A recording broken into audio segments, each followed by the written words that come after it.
நான் தற்பொழுது அகரம் பேருந்து நிலையத்தில் தான் நிற்கிறேன். சில குறிப்புகளை எடுத்து வந்தேன். அதை பற்றி விளக்கி சொல்ல வேண்டும் என்பதற்குத்தான். அது என்ன என்றால், நமக்கு தமிழ்நாட்டிலே அகழ்வாராய்ச்சி பல இடங்களில் செய்துள்ளார்கள்.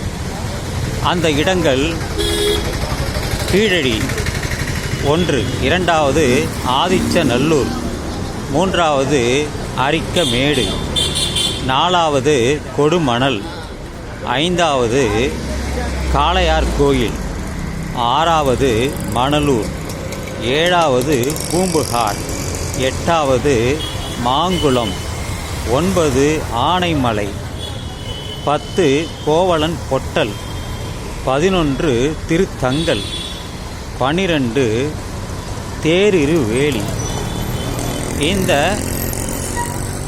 12 இடங்களில் கடந்த 2 வருடங்களாக தமிழக தொல்லியல் துறை ஆராய்ச்சி செய்துள்ளது. பலர் அவர்கள் மண்ணை தோண்டி எடுத்து பல நிலைகளில் அவர்கள் தோண்டி எடுத்து பல பொருள்களை கண்டுபிடித்துள்ளார்கள். அதை கார்பன் டேட்டிங், கரிம பகுப்பாய்வு என்ற முறையில் அதை எந்த காலம் என்று அவர்கள் கண்டுபிடித்தார்கள் என்றால், சுமார் 5300 பிசி என்றால் பிஃபோர் கிறிஸ்ட்.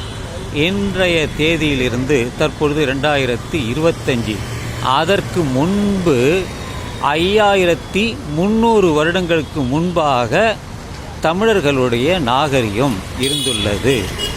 அது உலகத்தில் இருக்கக்கூடிய மற்ற நாகரிகத்தை விட இது தொன்மையானது, பழமையானது என்பதுதான் இந்த குறிப்பு.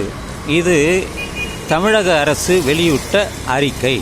அந்த அறிக்கையை எடுத்துக்கொண்டுதான் தற்பொழுது நான் இந்த காணொளியை நான் செய்து வருகிறேன்.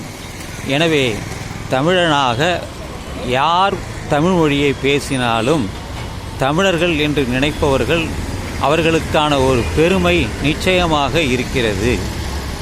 5300 பிசி என்றால் அதற்கு முற்பட்டது எதுவும் இல்லை, பிற்பட்டதுதான் இந்த எகிப்து நாகரிகம், சுமேரிய நாகரிகம்,